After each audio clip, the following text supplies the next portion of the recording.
une culture, elle est vivante. Hein.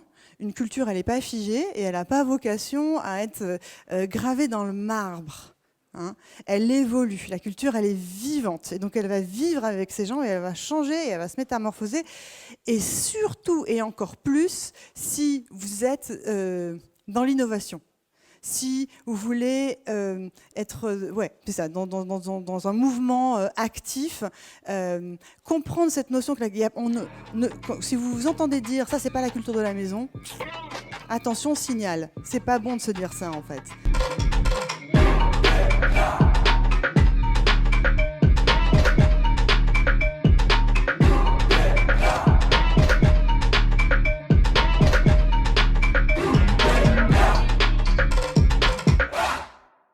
Bonsoir à tous, bonsoir à toutes. Alors, pour vous donner un peu de contexte, je me présente, je m'appelle Dimitri, je suis Head of Content à Coup d'État. C'est-à-dire que je m'occupe de toute la création de contenu chez Coup d'État, donc que ce soit l'audio, les podcasts, que les vidéos, dont les Coup d'État Talk. Alors les Coup d'État Talk, c'est quoi ? C'est une série de conférences où on invite des entrepreneurs à monter sur scène, à raconter leur histoire et venir donner les leçons qu'ils en ont tirées. Ce soir, on accueille Alice Zaguri, la CEO de The Family. La conférence de ce soir est donc un peu spéciale parce que c'est Alice qui a co-créé The Family et par la même occasion Coup d'État il y a 6 ans. Ce soir, elle va venir vous parler de comment créer une culture au sein de son entreprise qui déboîte, comme celle de The Family. Alors la culture de The Family, souvent on la présente avec les posters qui sont accrochés sur les murs, le manifesto à l'entrée, ou alors l'identité graphique qui est assez reconnaissable. Mais moi, quand j'ai rencontré Alice la première fois, c'est pas ça qui m'a choqué le plus. C'était un dîner d'entrepreneurs, on était tous assis, j'étais à côté d'un très bon pote à moi, et vient le moment où on passe de l'entrée au plat, et là, il y a Alice qui nous pousse tous à nous lever, à nous déplacer et à nous asseoir à côté d'une autre personne. Bon, j'avoue, au début, j'ai trouvé ça un peu relou, et en fait, j'ai très vite compris pourquoi elle faisait ça, parce qu'en fait, ça te pousse à aller vers l'inconnu, tu rencontres de nouvelles personnes, tu apprends énormément de choses, tu en partages aussi énormément, et en fait, ça crée quelque chose d'assez sain. Et c'est ça qui m'a choqué chez The Family, c'est à quel point leur culture, elle était incarnée dans des choses qui, a priori, paraissent insignifiantes, mais en fait, qui sont tellement importantes. Je vous prie d'accueillir Alice, et bonne conférence à tous. Je suis ravie d'être ici, d'abord. Ça faisait longtemps que j'avais pas fait de talk, comme on dit, en français, parce que maintenant on parle en anglais, souvent à The Family. Et c'est un kiff. On se sent beaucoup plus à l'aise et c'est beaucoup plus direct. Et je pense que je vais pouvoir peut-être rentrer dans des subtilités dans lesquelles je ne peux pas rentrer quand je parle en anglais. Alors effectivement, comme il l'a dit, Dimitri, Coup d'État, j'ai un peu l'impression de jouer à domicile, hein, parce que Coup d'État, c'est le coup de cœur, c'est la première activité qui nous a permis en fait véritablement à The Family de nous développer. D'ailleurs, il y a des têtes connues dans la salle. Alors juste pour comprendre qui est là, ici, qui a suivi Coup d'État avant que le produit ne soit transformé par la nouvelle équipe? En ligne, bien sûr, ça compte, ouais, carrément. Ok. Qui a une entreprise ici? Ok. Et qui a des employés? Ok. Donc, tous ceux qui n'ont pas encore d'employés se disent je viens ici pour apprendre potentiellement à pouvoir transmettre la culture à mes futurs employés. D'ailleurs, il n'y a pas que les employés. Hein. La culture, finalement, c'est tout un écosystème avec ses clients, avec ses partenaires et avec l'image véhiculée. Donc, mais c'est vrai que quand on parle de culture, on pense tout de suite à s'adresser à l'interne, a priori. Ok, bon, d'ailleurs cette idée d'écosystème, elle est hyper importante en fait. Donc vraiment la culture, elle s'adresse pas uniquement aux employés et elle s'adresse à l'ensemble des gens avec qui on est en interaction. Coup d'État, ça me fait penser que la semaine dernière, par hasard, j'avais rendez-vous chez un médecin, je suis arrivée 10 minutes avant et la porte était fermée, du coup je me suis baladée, c'était vers Strasbourg-Saint-Denis et je suis rentrée dans une petite boutique qui avait l'air hyper sympa. qui était nouvelle, ça se voyait, c'était très girl-friendly, on pouvait se faire les ongles, il y avait plein de petits créateurs, j'ai acheté des trucs, je trouvais ça génial. Et puis au fond, il y avait un coworking, des petites tables, je trouvais ça vraiment sympa de mélanger tout ça. Et au moment où je vais pour payer, la vendeuse me dit « Mais Alice, mais j'ai fait coup d'état !» Et ça m'a fait super plaisir. Ça m'a fait super plaisir parce qu'en fait, on n'entend jamais parler de tous ceux qui créent à partir de ces vidéos qui sont regardées. C'est-à-dire que vous nous feedbackez pas. Alors, il y a des moyens, il y a des emails, etc. Mais finalement, vous prenez, puis vous créez. Mais c'est génial. Et quand par hasard, on tombe sur des gens qui, dans leur création, et on va à leur rencontre et on voit ce qu'ils ont fait, pour nous, c'est ce qui nous rend en fait le plus heureux. Voilà, c'est pourquoi on fait ça. C'est à ce moment-là qu'on comprend le sens de ce qu'on fait. Donc, alors, moi, ce que je vais essayer de vous faire passer pendant moins d'1 heure, je pense, hein, pour qu'on ait vraiment le temps d'être dans un échange et que ce soit le plus interactif possible. C'est pas que la culture de The Family, elle déchire, franchement. C'est chacun sa culture, chacun sa route, chacun son chemin. Et que vous trouviez la vôtre. Voilà, que je vous donne un tas de petits réflexes ou de façons peut-être de penser pour que vous posiez des questions sur, mais finalement, alors ce dont il parlait, ce petit exemple de je fais lever les gens pendant nos dîners, c'est anecdotique et j'espère qu'on ne va pas être que dans de l'anecdote parce qu'en fait finalement c'est aussi une manière de penser. C'est qu'est-ce qui compte pour vous et qu'est-ce que vous voulez que les autres comprennent quand ils interagissent avec votre entreprise. Donc c'est ça que j'aimerais vous transmettre et surtout pas que le kitsch c'est bien, que anyone can become an entrepreneur. Enfin voilà, je vais pas faire du bourrage de crâne sur ma culture à moi. D'accord. Donc l'idée c'est qu'on puisse faire le plus de transferts possible. Moi, je fais de moins en moins de talks et je fais de plus en plus de workshops parce que je crois beaucoup justement dans cette interaction par le faire et que ça m'ennuie d'être dans quelque chose comme ça de l'ordre de je sais et je vous explique, mais c'est quand même une manière de faire et puis après vous vous appropriez les choses et ça vous permet surtout de rebondir et de vous dire ça c'est pas pour moi, ça c'est pour moi, ok, de faire son marché, hein, d'accord. Voilà. Alors, on va parler de créer sa culture. On avait fait un titre qui était un peu putaclic, hein, avec Valentin, je ne vais pas vous mentir, c'était la culture qui déboîte, pour que vous ayez envie de venir et que vous disiez « Ok, je vais apprendre comment est-ce qu'on va faire une culture qui déchire ». En fait, c'était un jeu de mots, mais personne ne l'a compris. La culture de boîte qui déboîte. Voilà, bref. Wouh! Va falloir rigoler à mes blagues pour me mettre en confiance. Vous savez qu'on a toujours le trac hein, quand on monte sur scène, même si on est monté sur scène plein de fois. C'est toujours un peu un défi quand même personnel. Donc on est ensemble dans cette histoire-là. Alors qu'est-ce que c'est que la culture? Alors la culture, évidemment on parle de culture d'entreprise, mais bon quand même on va se poser la question de la culture au sens large. Donc quand on regarde sur Wikipédia, c'est l'ensemble des connaissances, des savoir-faire, des coutumes, des rituels, des traditions. Donc c'est autant individuel, c'est la culture individuelle, que la culture collective. Donc, il y a deux cultures. Hein. Alors la culture individuelle, c'est comment moi je vais me faire ma sauce à partir du contexte de ma culture collective, mais il y a les deux.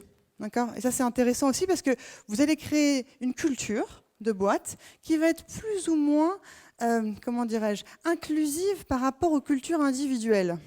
Il y a des cultures de boîtes qui sont hyper voilà ma culture et tout le monde fit dans le moule.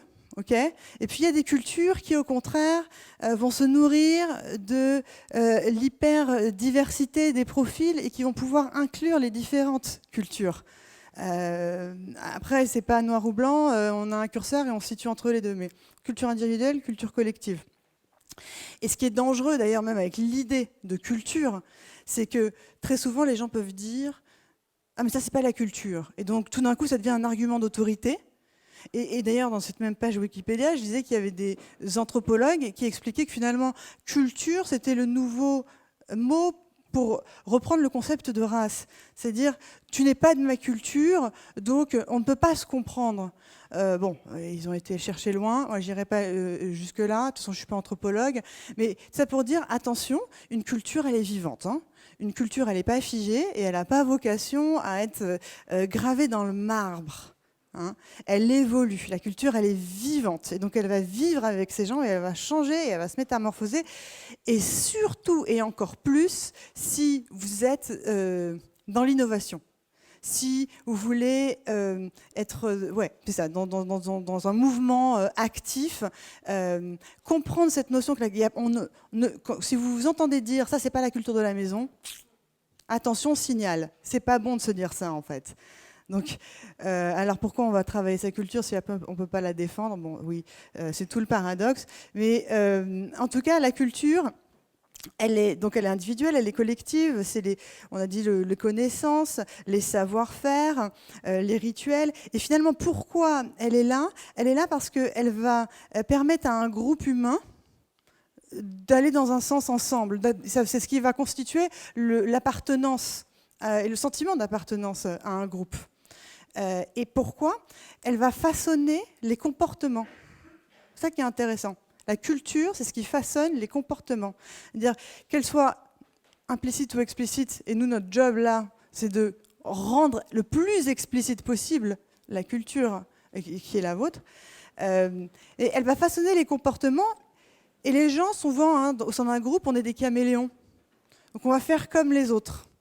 Et puis, il y a plein de choses qui sont dites, il y a des choses qui sont faites et qu'on observe, et on va, comme un caméléon, faire comme ce qui est fait. Donc, quand j'interagis avec une culture, finalement, il y a des choses que je comprends sans qu'elles soient dites. D'accord ? Et cette notion de s'intégrer avec cette culture, donc d'avoir son comportement qui est façonné dans un certain sens, c'est ça qui est essentiel. Tout le monde vous dira... ou tout le monde, les investisseurs du moins, ou même à The Family, on vous le dit, ce qui compte, c'est l'équipe. Ce qui compte, c'est les gens. Okay. Mais qu'est-ce que ça veut dire, ça? Il y a des gens qui sont bons et des gens qui ne sont pas bons. Moi, quand on vous dit, oui, moi je recrute que des A, parce que tu comprends... non, mais c'est quoi un A? Un A tout seul, ça n'existe pas. Hein. Moi, je vais vous dire un truc qui m'a fait super plaisir. L'année dernière, on levait des fonds avec un super investisseur, un investisseur très important, qui s'appelle LGT. Et on levait beaucoup, 15 millions. Il était tout seul en plus, donc on ne pouvait pas négocier avec quelqu'un en face, donc c'était... voilà. Et en fait, il a fait ce qu'on appelle une due deal, qui a été très longue, donc il a interviewé tous les gens de l'équipe, etc. Et à un moment, ils ont dit, bon, on ne sait pas si Oussama, c'est le meilleur des entrepreneurs. On ne sait pas si Alice, c'est la meilleure des entrepreneuses, et on ne sait pas si Nicolas, c'est le meilleur des entrepreneurs. Par contre, ce qu'on sait, c'est qu'on a audité, on a fait toutes les équipes de tous les fonds d'investissement, parce qu'en fait, eux-mêmes, ils investissent dans des fonds, et c'est dans cette perspective-là qu'ils investissent dans The Family. Ils disaient, c'est un peu ceux qui sont en train de révolutionner la manière d'accompagner les entrepreneurs. Donc en fait, en comparable dans leur tête, ils avaient les équipes de fonds d'investissement. Et ils nous ont dit, par contre, ce dont on est sûr, c'est qu'on n'a jamais vu une équipe de jeunes gens, donc en dehors des fondateurs, qui sont à ce point-là brillants, pertinents, engagés, sympas, des A+, quoi. Et ça m'a fait super plaisir. Et en fait, je pense pas qu'il y ait de bonnes ou de mauvaises personnes en soi. Je pense qu'il y a des gens qui, dans une culture donnée, vont fitter et vont pouvoir être au meilleur d'eux-mêmes. Voilà. Et qu'en fait, votre culture doit permettre ça, doit permettre de faire ça pour les gens avec lesquels vous désirez interagir. Donc, façonner les comportements pour qu'ils soient dans une permission de grandir, que ces gens puissent se permettre de grandir. Donc c'est pour l'équipe c'est le plus important, et donc cette culture elle va permettre de mettre cette équipe en mouvement et de lui donner la direction. Voilà.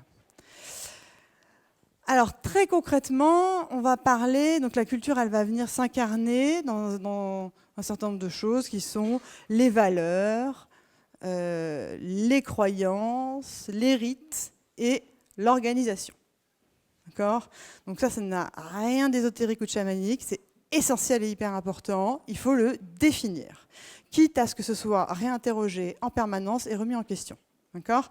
Mais ça, il n'est jamais trop tôt pour s'en occuper, et dès le départ, ça vaut le coup, mais vraiment, d'avoir cette discussion avec ses associés sur quelles sont nos valeurs, en quoi on croit, quels sont nos combats, pourquoi on se lève le matin, les rites et l'organisation. Alors ça va venir après, d'accord ? Tout n'est pas évident au départ. Hein. Tout ça ne sort pas d'un coup d'un seul, comme si on était lisible de manière transparente. Hein, d'accord ? C'est pas évident de le faire ressortir. Moi, j'adore l'introspection. Je suis fille de psy, donc je me prends pour un psy à chaque fois que j'interagis avec quelqu'un. Je me demande pourquoi. J'adore. Et puis, alors, je suis hyper intrusive aussi. C'est jamais malveillant, mais j'aime bien comprendre. Et en fait, ce jeu-là m'a beaucoup aidé à comprendre ça. À comprendre, en fait, quelles étaient mes valeurs à moi. Et alors, ce qui est intéressant, c'est le croisement avec les valeurs de vos associés, évidemment. Puisque une boîte, c'est quand même un objet commun qu'on a avec d'autres gens. Juste pour comprendre, qui ici est solo founder ? Ok. Et qui a des associés ? Ok. D'accord. Cette histoire de valeurs, en fait, elle n'est pas évidente au début. C'est-à-dire qu'au tout début, on a plutôt une appétence à travailler avec des gens. On ne sait pas trop pourquoi. On va avoir souvent un crush. Enfin, moi, je dis que c'est un crush professionnel que j'ai eu avec mes associés. Et on est dans quelque chose d'assez, je dirais, spontané et non réfléchi, d'accord ? Et c'est dans cette période-là, au démarrage, au moment du coup de cœur et de l'amour, hein, c'est l'amour-passion au départ, hein, c'est vraiment ça. Puis à un moment donné, vous voyez, l'amour, je crois qu'on dit qu'il dure 2 ou 3 ans, mais même dans une association, c'est pareil, c'est exactement la même chose. À un moment donné, c'est l'amour-raison. C'est l'amour-discipline, c'est plus l'amour subi, c'est l'amour choisi. C'est l'amour où il va falloir mettre des règles, parce que tout n'est plus aussi spontané. Et les défauts ou les qualités que j'aimais chez toi, maintenant sont les défauts. Et autant je te trouvais charmant quand tu faisais tes blagues clivantes, autant maintenant, je vais te dire, ça m'ennuie. Où on déteste. Les gens divorcent pour les mêmes raisons qu'ils se sont mariés avec les gens. Oh, il jouait de la guitare, il était absolument charmant, ce musicien. Oh, j'en pouvais plus, c'était infernal, la musique tous les jours, d'accord ? Donc en fait, il ne faut pas se laisser prendre par le charme des premiers jours et de l'amour-passion. Et puis finalement, il faut peut-être profiter de ce moment de passion avec ses associés pour se poser et parler de tous ces sujets-là. Vraiment, les valeurs, nos combats, pourquoi on fait ça, qu'est-ce qui nous anime, vraiment. Et demain, quelqu'un vient te voir et te demande de racheter la boîte pour 5 millions, 10 millions, 100 millions, 1 milliard. C'est quoi quand est-ce que tu dis oui ? Enfin voilà, avoir toutes les questions, vraiment parler de tout ensemble. Et parce que sinon, je ne sais pas depuis combien de temps ça fait que vous êtes avec vos associés, mais ce moment où la bascule de l'amour-passion à l'amour-raison, elle vient comme un coup de massue, hein, de manière inattendue. Et autant surfer sur la vague avant pour pouvoir être dans le plaisir de parler de tous ces sujets-là, avant que ça commence à être un peu que le bateau tangue, parce que là c'est plus difficile et ça fait moins plaisir de parler de tous ces sujets-là. Donc, comprendre quelles sont nos valeurs. Et alors, les valeurs, il y a les valeurs qui sont les vôtres, vous, personnellement, en tant qu'individu, puis il y a les valeurs de l'autre, qui est différent de vous, hein, normal. Et qu'est-ce qui va faire, finalement, les valeurs de la boîte ? C'est cette zone d'intersection. Cette zone d'intersection, alors, souvent, on nous disait, comment est-ce que vous vous êtes retrouvés, Oussama, Nicolas, Alice, 3 associés, à créer ensemble The Family, parce que vous n'êtes pas du tout... on ne voit pas le rapport, en fait. Effectivement, d'ailleurs, il y a les 3 religions, ça c'est drôle. Il y a le breton, la française d'origine marocaine et le libanais. Il y a... la rebelle du terrain qui aime l'art, le stratège orateur, friand de l'histoire. Et puis, il y a l'intellectuel énarque. Qu'est-ce qu'ils font tous les trois ensemble? Et en fait, là où on va se retrouver, c'est marrant, mais... Et ça, je peux vous l'expliquer. En fait, c'est quelque chose on rationalise a posteriori, d'accord? Parce qu'au départ, on ne savait pas, on ne s'est pas dit la liberté. Et c'est la liberté. C'est l'amour pour la liberté. C'est vraiment une valeur qui est essentielle chez nous. Mais on ne l'avait pas anticipé. C'est venu après, on l'a raisonné ensuite, on s'en est rendu compte. On s'est dit, tiens, finalement, nous, ce qui nous lie, c'est ça. C'est cet amour pour la liberté. Et puis chacun, on vient avec son histoire différente, avec ses expériences différentes, mais on a l'envie de la même chose. Une envie commune. L'envie pour des raisons différentes, de permettre à toute une génération, allons-y fort, d'entrepreneurs en Europe de réussir à se développer mieux que s'ils n'avaient pas été à The Family. Voilà, ça c'est notre envie commune. Et pour Nicolas, c'est des raisons politiques, je pense, ou d'idéaux politiques. Pour Oussama, c'est vraiment l'amour de l'entrepreneuriat, de l'innovation, de la science, du progrès. Et pour moi, c'est la sensation que les créateurs, les entrepreneurs sont des artistes et j'ai envie de leur permettre de se réaliser plus. Voilà. Il y a comme une frustration personnelle que je vais régler. Voilà. Mais donc chacun vient avec son histoire à lui dans la même direction et on va ensemble se les raconter ces histoires-là. C'est important d'en parler au coin du feu, passer du temps et se dire et toi pourquoi tu fais ça en fait? Et vraiment passer du temps là-dessus. Donc, quelles sont nos valeurs, nos croyances, nos rites et nos organisations? Alors, les rites, pareil, ne sont pas des choses que tu peux anticiper, mais par contre, une fois que tu as commencé à être avec l'autre dans une forme de redondance et de systématisme, je sais pas, plus de 4 mois, quoi, tu commences à voir des choses. Je me souviens, les premiers mois avec Oussama, à chaque fois qu'on se voyait, c'était à table, autour d'un bon repas. Et après, une fois qu'on a commencé à accompagner les entrepreneurs, c'était aussi pendant des dîners. On adorait ces moments de dîner. Et alors, ensuite, bien plus tard, c'est devenu quelque chose d'un peu sophistiqué. Alors, il y a plusieurs types de dîners, des dîners à 300 personnes, des dîners à 5 personnes, entrée, plat, dessert. Tu te lèves, effectivement, et tu changes de place pour pouvoir maximiser le nombre de rencontres que tu vas faire. Bon, voilà, après, on va le sophistiquer, mais...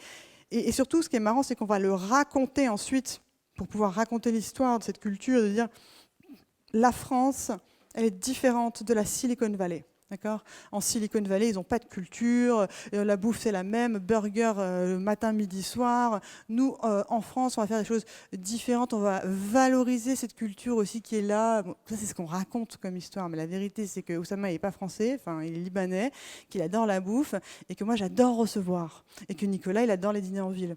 Donc, en fait, tous les trois, on va se retrouver à faire les mêmes choses.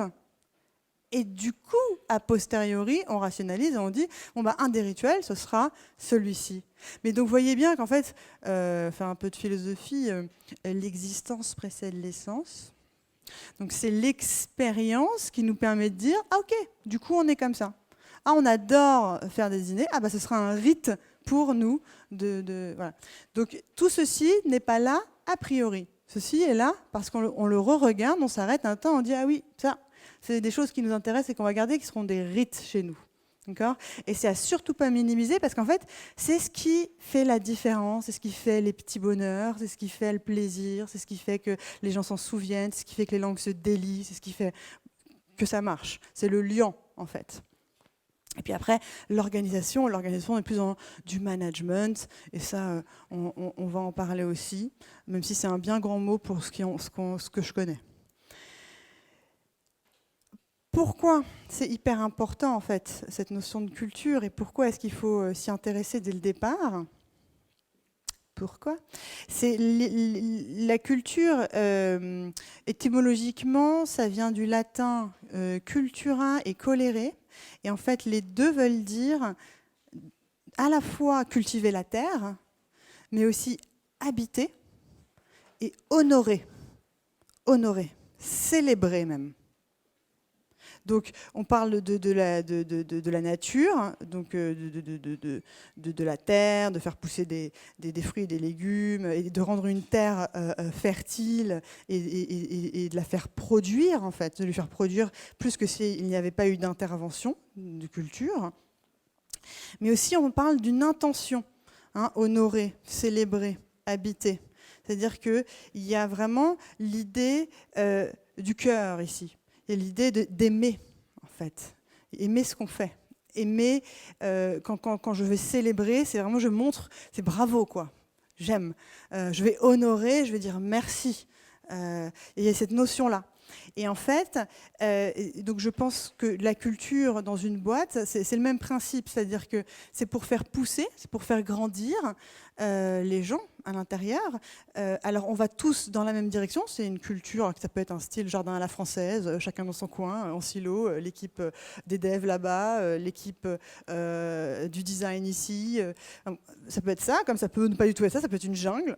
Avec des fraises qui poussent avec des bananes, et voilà, tout le monde ensemble. Mais en tout cas, on a décidé d'où on allait, de quel style c'était, et on va pousser ensemble, on va dans un sens ensemble. D'accord ?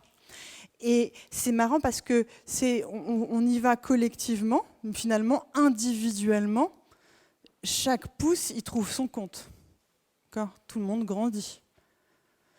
Et donc ça, c'est cette notion qui est hyper importante, c'est qu'en fait, l'ensemble des personnes qui seront dans votre équipe doit pouvoir grandir individuellement, s'y retrouver, et que collectivement, ça continue de pousser. Et ça, c'est le challenge le plus dur, je pense. C'est le challenge le plus difficile. Et c'est pas un challenge qui est tenable ad vitam aeternam du tout. En fait, les gens sont pas faits pour forcément rester dans le même type de perspective toute une vie. Je pense pas, en tout cas. Je pense que si ça peut durer, on peut pousser ensemble 2 ans, 3 ans, 5 ans, super, 6 ans, 10 ans, peut-être, mais c'est pas forcément l'objectif. Alors après, il y a peut-être un temps qui est le plus rationnel, ou du moins dans lequel on va se retrouver, parce que c'est un investissement quand même de faire pousser ces plantes. Donc voilà, donc l'idée c'est de progresser ensemble. C'est pour ça que c'est très très très très très important, la culture, cette idée que c'est l'individuel qui avance avec le collectif. Et pourquoi encore, parce que j'adore poser la question pourquoi. Et pourquoi ? Parce que finalement, ce qui va nous permettre de gagner une bataille ensemble, c'est qu'on aime ce qu'on fait. On va être capable, dans l'adversité, de se battre si on aime, si notre cœur est au bon endroit, quoi. C'est il y a cette image, alors je pense que c'est pas qu'un mythe, et l'armée qu'on appelait le bataillon sacré dans la Grèce antique, c'était 300 hommes qui gagnaient toutes les batailles. En fait, c'était 150 couples. C'était des hommes qui s'aimaient. Et pendant 30 ans, ils ont gagné toutes les batailles. Et je pense que tu te bats beaucoup mieux. L'image, elle est belle, même si elle est dure, parce qu'il y en a beaucoup qui ont dû mourir. Mais évidemment que si tu aimes, ben, tu es prêt à tout. Tu y vas avec... Tu déploies une force que toi-même, tu ne soupçonnais pas, en fait. Donc, c'est en ça, évidemment, que ça fait progresser chaque individu et que ça, c'est essentiel, mais c'est aligné aussi avec l'intérêt du collectif et qu'ensemble, on va pouvoir faire des choses qui sont beaucoup plus grandes que ce qu'on aurait fait tout seul si on y trouve un sens commun. Et alors, encore une fois, enfin, pas encore une fois, parce que ça, je ne crois pas que je l'ai dit, mais la culture, par des fondateurs, elle est l'extension d'une façon d'être, de croyances, de ceux qui vont créer cette boîte. Mais les valeurs, elles sont bien au-dessus de ces fondateurs. Je veux dire, moi, j'ai pas. Alors même si je pense que j'ai un énorme ego et que pour être un entrepreneur, il faut un énorme ego et que quelque part, il y a ou alors une grande blessure narcissique, hein, l'un ou l'autre, hein, c'est la même chose. Mais enfin, au final, c'est pas pour moi. c'est pas pour Oussama, c'est pas pour Nicolas que les gens sont aussi bons, c'est parce qu'ils adhèrent aux valeurs. Pour gagner chaque bataille et pour que les gens puissent être au meilleur d'eux-mêmes, c'est en ça que la culture va être hyper importante. Et alors, qu'est-ce qu'elle va venir directement impacter, cette culture? Elle va ruisseler un peu partout. Elle va attirer le qui pour votre recrutement. Donc c'est elle qui va définir finalement qui ai-je envie ou que les gens d'eux-mêmes vont se dire « Ah, je me reconnais dans ces valeurs hein ». Si elle est explicitée, cette culture, elle va attirer les bonnes personnes. Elle va également définir le produit, le quoi, le comment, le quelle forme, à quoi ça ressemble. Donc si je n'ai pas fait l'effort de définir, je vais aller copier un produit qui fait l'affaire et qui marche aux États-Unis, par exemple. Souvent, on voit ça d'ailleurs. Je ne sais pas si vous connaissez Requête Internet. Voilà. Bon, Requête Internet, moi, personnellement, je ne vais pas vous mentir, je n'ai pas une analyse business extraordinaire. Je ne suis pas celle qui sélectionne les startups à The Family. Pourquoi? Parce que je ne regarde pas le business, je regarde les gens. Et que souvent, je m'enflamme beaucoup pour les gens. Et parfois, le business, c'est tellement cata que... voilà, mais je ne vais pas avoir ce sens-là. C'est chiant, mais c'est comme ça. J'ai accepté. Et pourquoi je vous dis ça? Parce qu'en fait... Ouais, c'est ça. Oh, merci. Requête Internet, en fait, très souvent, je me fais la réflexion, mais il n'y a pas d'âme. Mais ils sont sérieux, les mecs, avec leur interface là, qui ressemble copier-coller en mal fait et désincarné au produit du copain américain. Mais à quel moment ils se sont dit, bon, parfois ça marche pas, parce que comme quoi, il n'y a pas que la culture, il y a aussi la rencontre entre un produit et son marché, et parfois ça fait l'affaire. Okay, moi, je vous parle d'un truc auquel je crois énormément, et je pense que sur le long terme, si on n'a pas de culture, ça ne marche pas, mais il peut y avoir des coups de magie, hein, sans âme, sans culture, sans incarnation, où on copie-colle un produit, une forme qui à aucun moment n'a été pensée de l'intérieur, et où ça peut marcher. Mais voilà, moi ça c'est vraiment quelque chose qui va me rebuter. Et je crois que les gens, de plus en plus, en fait, on est tellement éduqués à avoir des produits qu'on ne se fait plus avoir, et qu'on a même presque un radar à fake. Et c'est même pire, on a comme un signal de non-authenticité. On ne se fait plus avoir par les emails Hello First Name. On s'est fait avoir, on ne se fait plus avoir. Et en fait, c'est pareil pour toutes ces interfaces qui ont pas l'air de raconter des choses authentiques. C'est parfois difficile, hein. C'est pas toujours le cas, mais... Voilà, donc la culture, elle va définir le produit, la forme de ce produit, et elle sera extrêmement unique et personnelle, en fait. Elle ressemblera à ses fondateurs qui se seront posés la question, qu'est-ce qu'on aime et à quoi on veut que ça ressemble? Quelle est la première porte d'entrée vers notre produit? Qu'est-ce qu'on raconte dans le choix des mots, dans le choix des couleurs, dans tout ça? C'est déjà, ça dit énormément de la culture. Et puis, il y a le comment. Alors, le comment, c'est plus dans les interactions, dans combien d'étapes ça va prendre, est-ce qu'on va être dans la préciosité ou pas. Alors, ça, c'est vers l'extérieur, mais aussi le comment vers l'intérieur. C'est-à-dire, quelle est la méthode en interne qu'on va privilégier. Et puis, le pourquoi. Hein, la culture, elle va venir dire, ma raison d'être, c'est... Okay, donc, on a compris, hein, finalement, elle est essentielle, elle englobe tout. All right. Et puis, il y a ce que j'appelle le swag. Et donc ça, c'est plus l'image. Voilà, la culture va définir aussi quelle image on veut donner.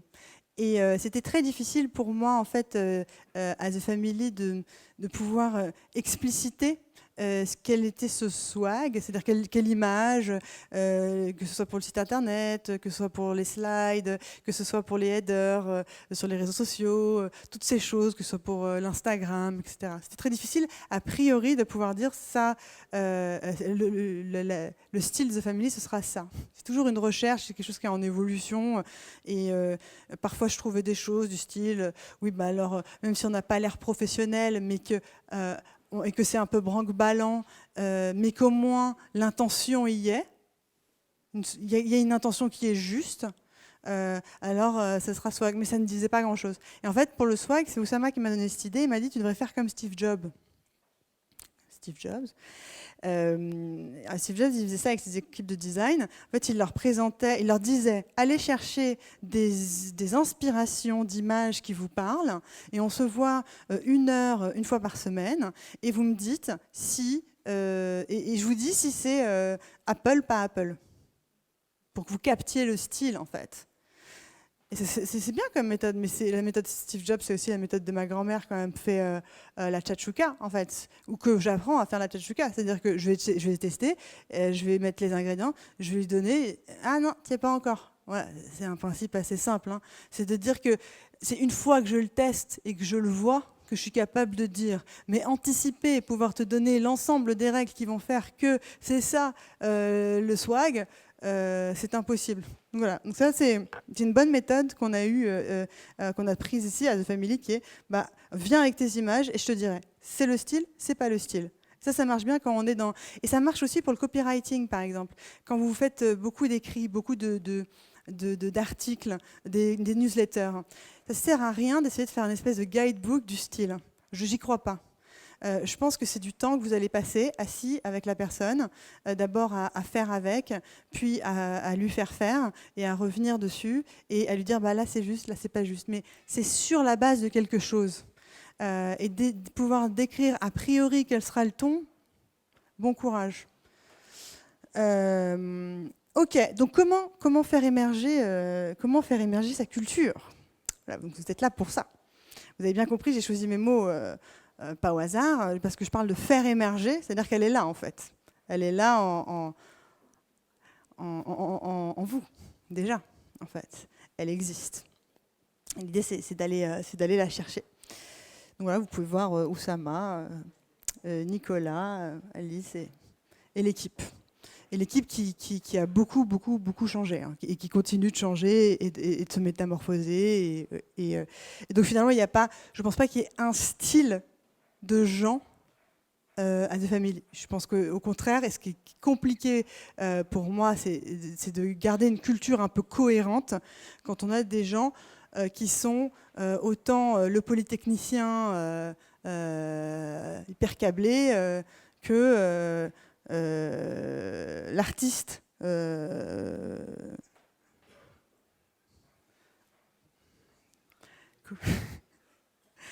avez un objectif? Anyway, moins câblé, voilà. Et donc l'idée, c'est comment est-ce que chacun s'y retrouve, comment est-ce que chacun va venir et réussir à s'approprier cette culture aussi. Hein. Donc, la première phase, parce qu'on parle de méthode, hein, plus que de règles immuables, je vais plutôt vous donner des outils.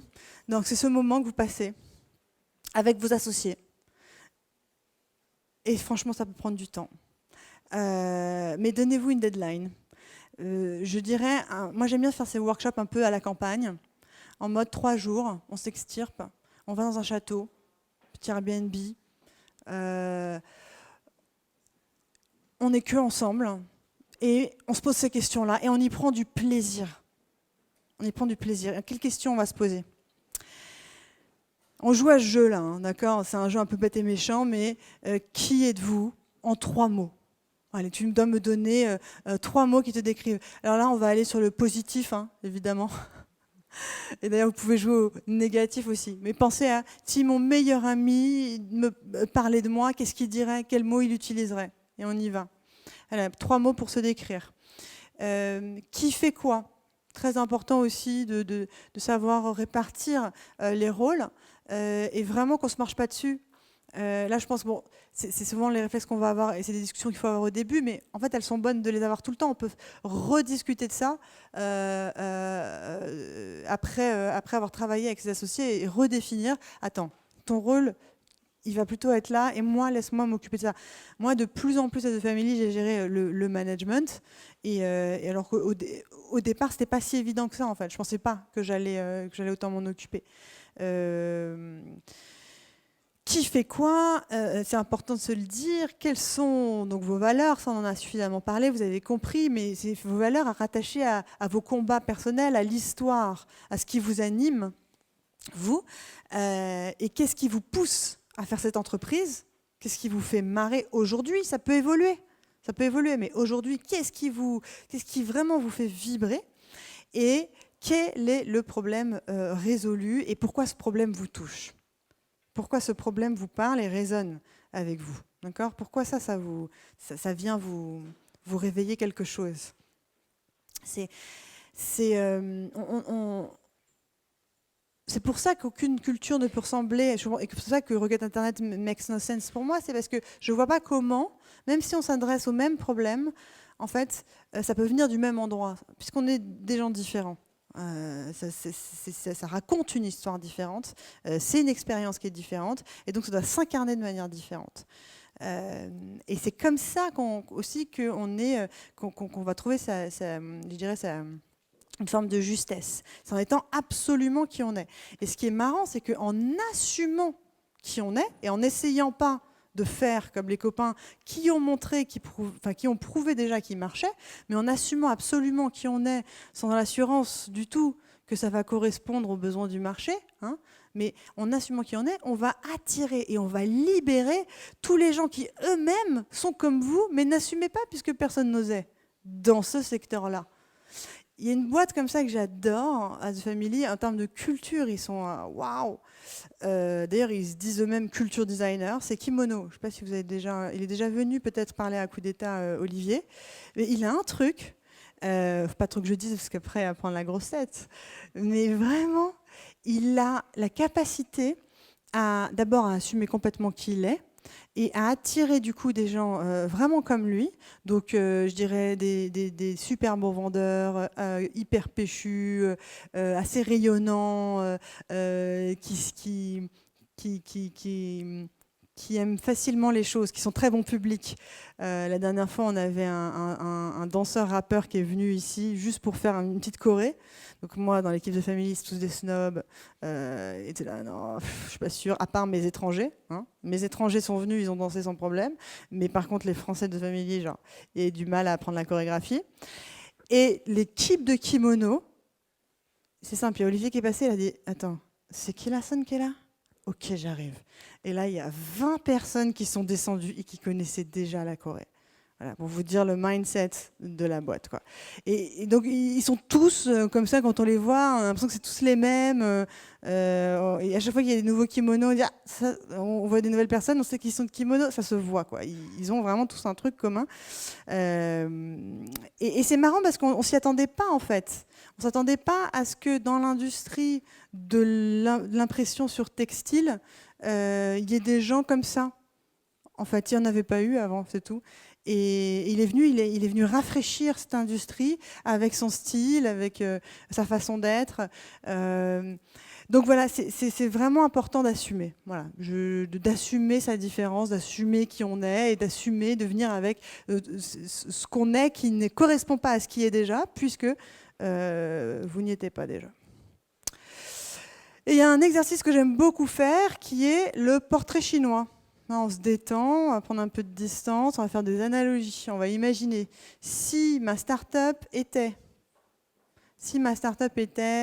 un film, un plat, un personnage, un fruit, un dessin animé, une couleur. Enfin, on peut s'amuser à faire tout ce qu'on veut, hein, toutes les catégories.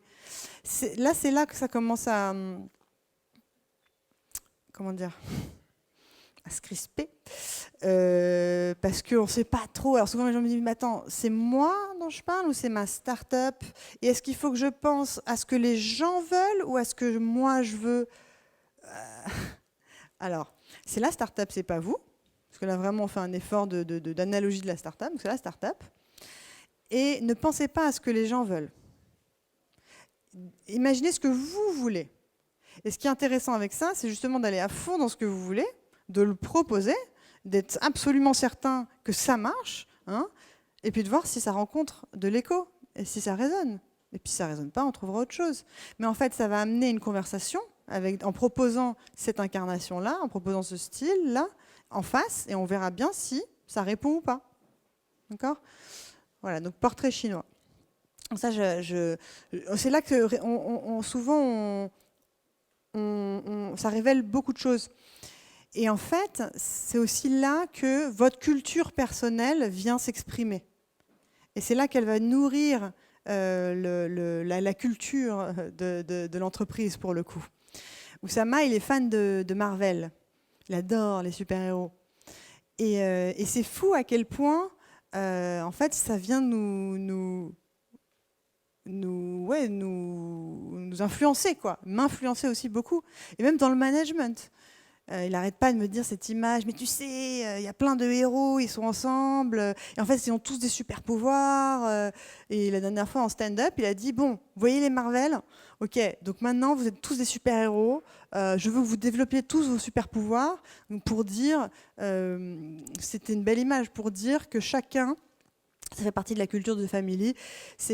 On pense que on devient vraiment détenteur d'un savoir quand on le partage, quand on le transmet. Alors, par exemple, là, c'est moi qui suis plus en train d'apprendre sur ce que je crois avoir compris de la culture que ce que vous êtes en train de comprendre.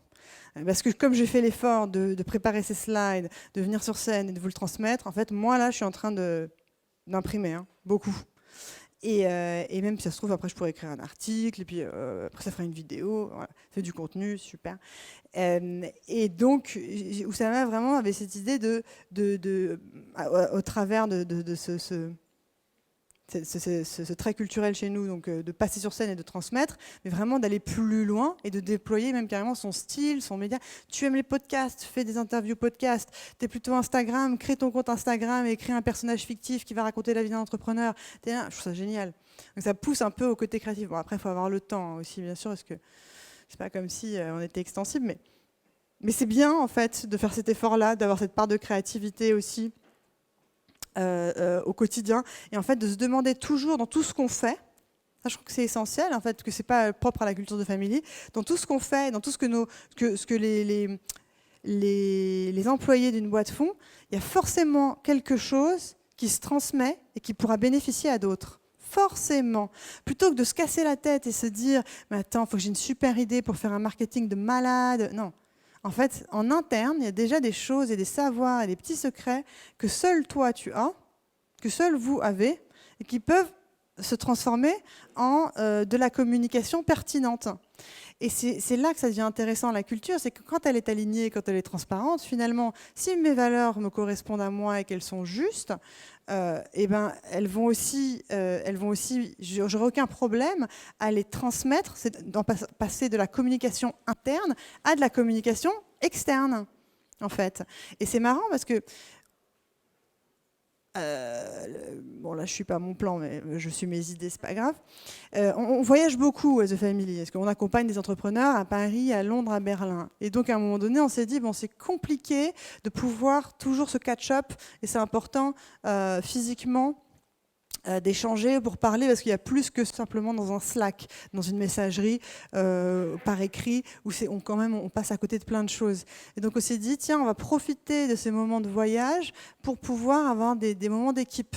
Et donc ce ne sera pas tout le monde, mais ce sera hyper important d'avoir ces moments-là. Donc en gros, c'est qu'à chaque fois que quelqu'un voyage, la tradition, si je puis dire, c'est qu'il le partage ensuite aux autres et qu'il raconte dans un diary ce qu'il a appris. Et en fait, souvent, ces diaries sont tellement bons, parce qu'avec les yeux de la curiosité de l'étranger, enfin, qui se balade et qui voit des choses, ils sont tellement palpitants à lire que ça va donner de la bonne matière pour des articles à l'extérieur. Et que c'est fou à quel point, en plus, quand c'est bien fait, il y a un article d'une de nos employées qui s'appelle Émilie, qui parlait de pourquoi est-ce qu'il n'y a pas suffisamment de femmes entrepreneurs, et quand ça jaillit comme ça de l'intérieur, de quelque chose qui est vraiment qui est approprié par l'employé, l'article est bon, le ton est juste, et en fait il va venir percuter, et ça va participer du coup à la mission de The Family, qui est d'attirer des entrepreneurs, des entrepreneuses. En l'occurrence, ça a fait venir beaucoup d'entrepreneuses, cet article. Voilà, portrait chinois, très important. Alors si on doit faire l'exercice de ça sur la culture de famille, on va transposer, on va se marrer pour voir. Je ne sais pas si c'est drôle. Donc il y a tout ce en quoi on croit. C'est le plus facile à mettre sur papier. Hein. Quand vous enfermez avec vos associés là, pendant ces 3 jours, il y a tout ça en quoi on croit. Là, je l'ai mis comme ça, mais c'est fouillis, c'est sur les murs, il y en a plein qui sont barrés. Bon, là, c'est bien rangé, on a sélectionné, trié vraiment très, très facilement. Donc, tout ça en quoi on croit, c'est assez évident. Donc là, je vous en ai mis quelques-unes. Donc, on pense que le capitalisme a changé grâce à l'ère numérique. Pourquoi il a changé? Parce qu'il y a de plus en plus de gens qui ont accès à l'information et que ces gens n'ont plus besoin de demander la permission pour avoir accès à des clients. Donc il y a une ligne droite directe entre les gens, l'information et les clients. Donc ça fait un nouveau visage pour ces entrepreneurs, ces nouveaux entrepreneurs qui arrivent, plus besoin d'être un fils d'entrepreneur pour entreprendre. Et puis il y a une barrière à l'entrée aussi quand même avec le coût qui était nécessaire avant, qui ne l'est plus aujourd'hui. Donc voilà. Donc le capitalisme a changé.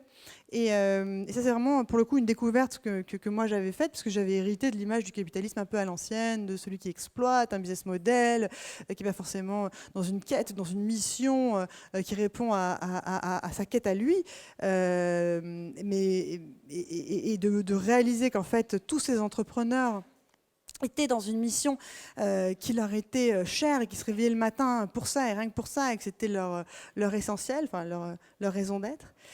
Du coup, c'est un nouveau capitalisme qui est arrivé. Anyone can become a great entrepreneur. Donc voilà, ça veut dire quoi? Donc la conséquence de ça, c'est que finalement, un entrepreneur peut venir de n'importe où. Il y a une démocratisation, il y a une accessibilité de l'entrepreneuriat. Internet permet à des singularités d'émerger. Ça, c'est vrai. Ceci dit, le contexte, lui, n'a pas changé aussi rapidement. Il reste quand même néanmoins toxique. Pour plein de raisons, contexte culturel d'ailleurs, élitisme, manque d'ambition, peur de l'échec, etc. L'ambition peut être enseignée, donc l'ambition s'apprend, c'est pas inné, hein, c'est un peu comme la culture, ça se construit, c'est pas la nature, c'est pas quelque chose dont on a hérité. Les grands changements démarrent toujours par des petits groupes de gens super soudés les uns aux autres, donc ça, c'est vraiment une croyance forte, et qu'il est temps que ces gens s'emparent de leverage the dark matter, vous le traduisez comme vous voulez. The paid forward mindset can create a virtuous ecosystem. Voilà, donc quelque chose auquel on croit énormément et qui a changé pour nous vraiment qui est essentiel et qui est vraiment, si je devais dire qu'il y avait une règle qui est imposée à The Family, c'est la règle du paid forward. Voilà. Paid forward, ça veut dire fais confiance, donne, ouvre. Pose-toi toujours la question quand tu rencontres quelqu'un, comment je peux aider? Mets-toi dans la prédisposition, il y a forcément un truc, cette personne-là, je peux l'aider quelque part. Pose-toi cette question, comment je peux aider? Du coup, ça ne te met plus dans une question de comment lui va me profiter de moi, d'avoir peur, de fermeture, et de est-ce que c'est dans mon intérêt de parler à cette personne? Non. C'est quoi? Donne. Et tu verras, il y a un truc qui s'appelle la karma law, ça va bien se passer et ça va revenir vers toi de manière positive. Évidemment, apprends et vois avec qui tu vas avoir une interaction qui va être d'autant plus positive. Ça ne veut pas dire sois toujours dans le don. Hein. Être toujours dans le don, c'est s'épuiser à force. Hein. Vous êtes une ressource pour les autres. Non, il faut aussi que ça tourne. C'est un écosystème. Vous cherchez la cohérence, l'harmonie. Vous cherchez à ce que ça circule, quoi. Mais le pay it forward, c'est essentiel et c'est vraiment une règle au sein de l'écosystème The Family. C'est-à-dire que chaque entreprise qui rentre dans The Family, on lui demande d'avoir ce mindset. Et souvent, ceux qui ne restent pas dans The Family, c'est parce qu'ils ne l'ont pas. C'est mort, ils ne veulent pas, et ils n'y arrivent pas, ils sont braqués dans la peur de donner.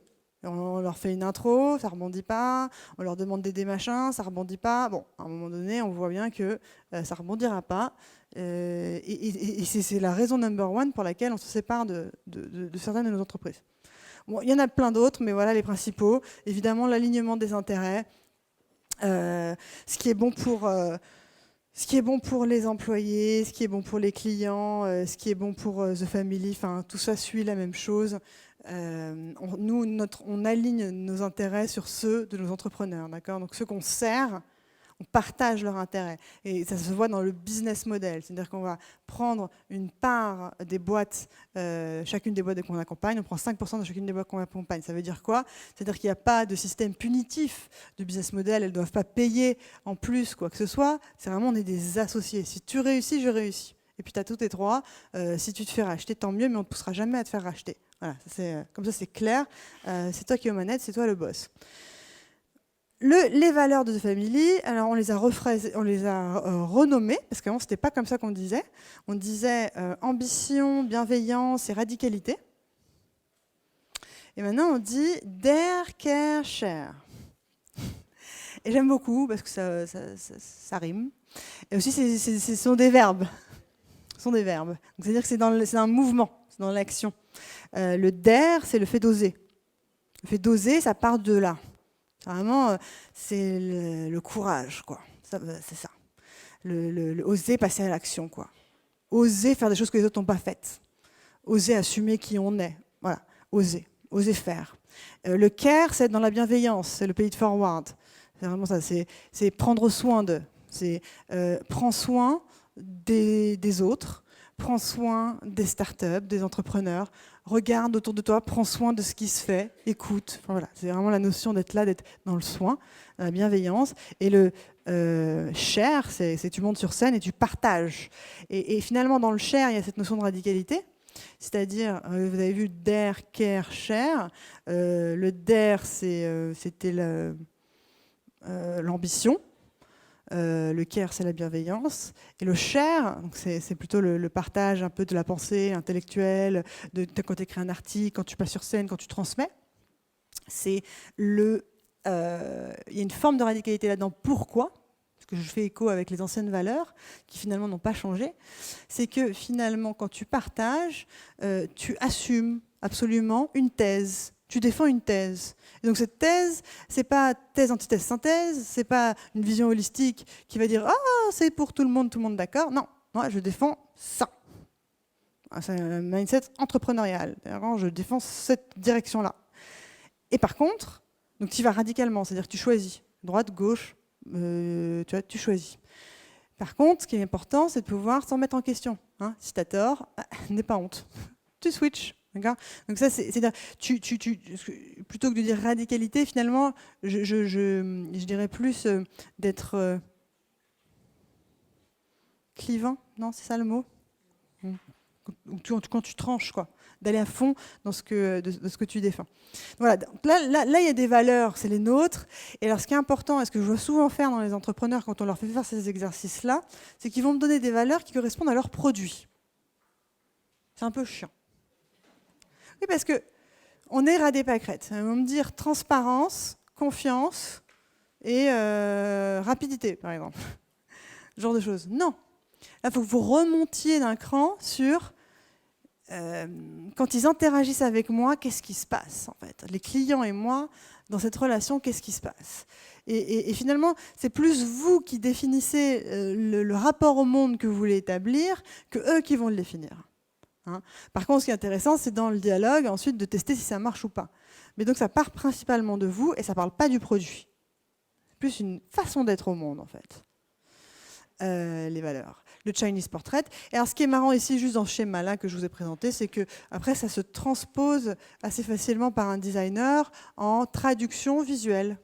En traduction visuelle, c'est-à-dire, on va plutôt le traduire par un courant art déco, courant kitsch, courant ce que vous voulez. D'accord ? Mais ça, c'est pas tant votre exercice là tout de suite. Et ce qui est important ici, c'est la deuxième transposition. Mais en fait, ce en quoi on croit et les valeurs sont plutôt immuables, si je puis dire. On va pouvoir changer les mots, mais ça reste. D'accord ? C'est pas ça qui va changer. Ce qui va plutôt changer, c'est la traduction, c'est-à-dire les anecdotes dont il parlait tout à l'heure, Dimitri. On se lève, on change. Voilà. C'est vraiment dans les petites actions du quotidien, dans les petites choses. On va tester des formats, ça marche pas, ça va changer. L'organisation va changer. L'organisation n'est pas immuable. Ça, parce que vous avez trouvé un style de management qui marchait bien au départ, que ça va rester le même, pas du tout. Au départ de Family, on se faisait des stand-up meetings toutes les semaines. Tous les lundis, on était là tous ensemble. Alors la direction, c'est là, ouais, ok, t'as vu, ok. En fait, à un moment donné, c'était beaucoup trop. Toutes les semaines, ça marchait plus. Puis il y en avait qui finalement participaient à la réunion sans y participer. Et on était plus, il y avait 30 personnes, c'était un peu beaucoup. Et puis il y avait des team projets qui avaient plus besoin. Bon, les choses évoluent et donc j'ai pas envie de vous dire ça c'est la bonne façon de faire. Je peux vous donner des petites découvertes, mais en fait vraiment il y a plein de façons de s'organiser qui vont correspondre à différents tempos. Et finalement, plutôt que de se dire, eux, ils font des stand-up meetings toutes les semaines, eux, ils font des meetings remote, une demi-heure par Skype tous les jours, eux, ils font des balades one-on-one en marchant.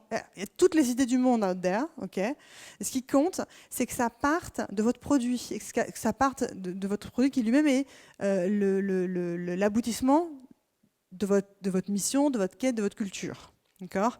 C'est-à-dire qu'en fait, cette organisation va venir se greffer sur une nécessité qui est la vôtre.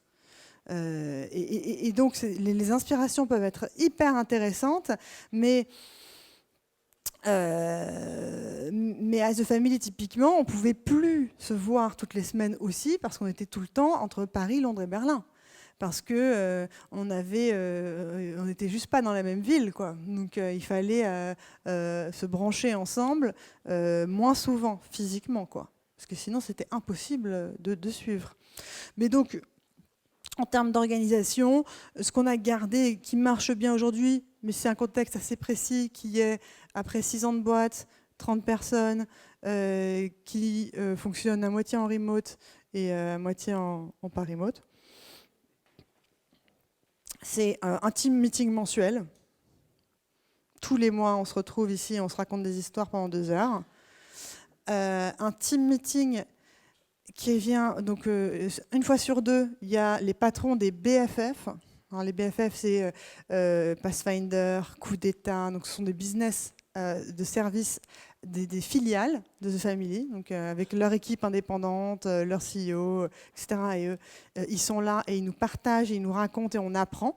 Mais donc c'est une boîte qui est un peu différente parce que même carrément, ils ont leur culture. Hein. C'est pas la même culture que celle de The Family. On se fait des one-on-one tous les 2 mois.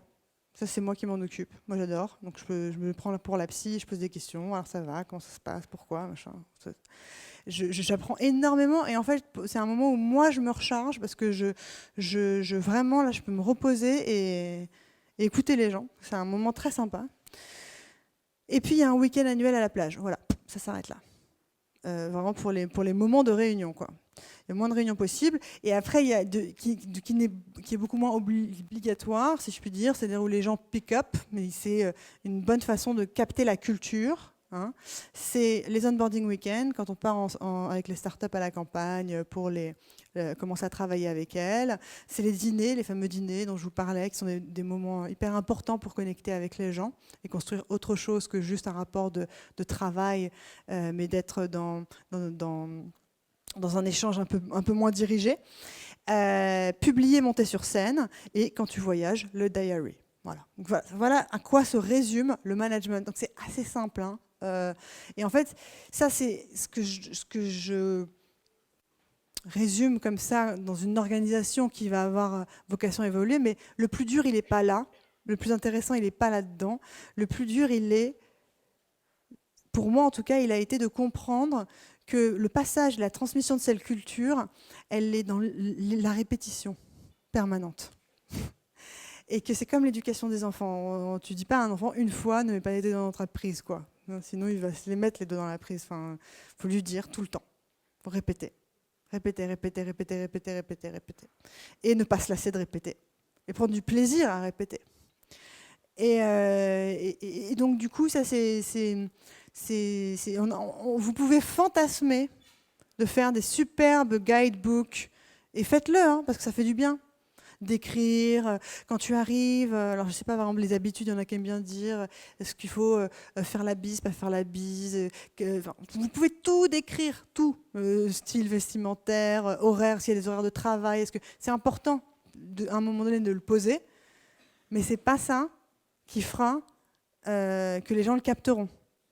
Les gens le capteront parce qu'ils imiteront les autres, parce que vous avez un rôle de rôle modèle aussi. Ils imiteront les boss, ils regarderont comment les boss travaillent et ils se caleront sur eux. Et voilà. Et c'est la répétition et c'est le plaisir à passer du temps et à transmettre, à passer du temps avec les autres. All right. Vous êtes enfermés 3 jours avec vos chers associés.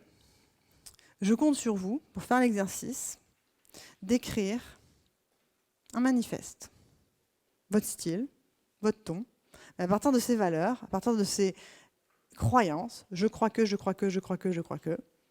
allez-y, lâchez-vous et faites ce manifeste. C'est hyper important. C'est hyper important. Que vous soyez un mouvement ou pas. Parce que là, je pense à Fempo qui sont juste derrière, qui sont des nanas qui ont lancé une marque qui, d'ailleurs, elle est intervenue dans le coup d'État. Il me semble, elle a été interviewée par Valentin Fanny, qui ont créé des culottes absorbantes pour les femmes qui ont leurs règles. Donc ça permet de moins polluer la planète, parce que je ne sais pas si vous êtes au courant, mais grosso modo, les serviettes et les tampons, ça pollue de manière monstrueuse. Et en fait, c'est une matière absorbante avec un tissu en bambou, etc., etc. C'est génial. Et évidemment, ça va plus loin qu'une culotte en bambou, quoi. C'est, t'as pensé un jour au corps de la femme, à ce qu'elle vivait, qu'est-ce que c'était d'avoir ses règles, qu'on est des êtres cycliques. Et c'est la révolution féministe du moment, quoi. Donc, quand elles font des événements, il y a des super chercheuses, Camille Freud-Vométeri, qui est une super nana, qui sont là, qui prennent la parole, qui parlent de la révolution féminine, etc. Féministe. Les deux vont bien, révolution féminine, féministe, voilà. Donc, en fait, elles, c'est évident qu'elles ont besoin d'un manifeste, mais en fait, tout le monde a besoin d'un manifeste. Tout le monde, même Payfit qui fait le SaaS de payroll, hein, de fiche de paie. Merci. Voilà, c'est pas parce qu'on n'est pas dans un truc qui est vindicatif, avec un mouvement derrière évident, qu'on fait pas ça. Non, faites-le, au contraire. C'est essentiel pour gagner la confiance des gens, pour comprendre qui vous êtes, quoi, pour comprendre pourquoi vous faites ce que vous faites. Et surtout, c'est tout ce que vous avez. Au départ, ce sont vos croyances. Donc, avoir cette... En fait, c'est une richesse, c'est-à-dire c'est une liberté incroyable. Vous n'avez pas encore l'inertie du grand groupe, vous n'avez pas encore, je vous le souhaite de l'avoir, hein, 2000 personnes ou pas, ou moins, mais d'avoir ce succès, etc. Mais au tout démarrage, ce qui est génial, c'est d'avoir ce pouvoir et cette liberté d'affirmer haut et fort nos convictions. À un moment donné, vous serez peut-être coincé, vous aurez peut-être le devoir d'être un peu plus lisse. Et finalement, aujourd'hui, ce que les gens recherchent, c'est absolument ça. Encore plus, c'est d'être au contact de votre conviction, de cette sincérité. Parce que, au pire, si lui, il n'est pas encore professionnel, il va se débrouiller, il va se démener, parce que ce qu'il fait, c'est vraiment, ça vient de bon endroit. C'est pas offshoré par n'importe qui, n'importe comment. D'accord ? Hyper important, à une époque où tu as la sensation que tu ne peux plus croire rien, que tu parles à un bot dès que tu t'exprimes à quelqu'un. Donc ce manifeste, il est essentiel. Et bien sûr, après, il y a ce pitch qui est l'histoire que vous voulez raconter aux autres. Et cette histoire, alors elle va évoluer. Cette histoire, le pitch, il n'y a pas un pitch, il y en a 1000, et il y a autant de pitch que de gens à qui vous parlez. Et ça, c'est juste simplement pour rentrer dans une dynamique directe pour pouvoir voir ce qui marche pas dans l'expérience avec l'autre, ce qui résonne et ce qui ne résonne pas. Et c'est un super exercice pour vous. La culture va venir aussi également s'incarner. Donc là, je vais du plus haut des valeurs jusqu'à l'incarnation vraiment concrète. Moi, j'aime bien faire ces exercices-là. Je pense qu'elle est là, présente partout. C'est dans les Pinterest, donc les mood boards.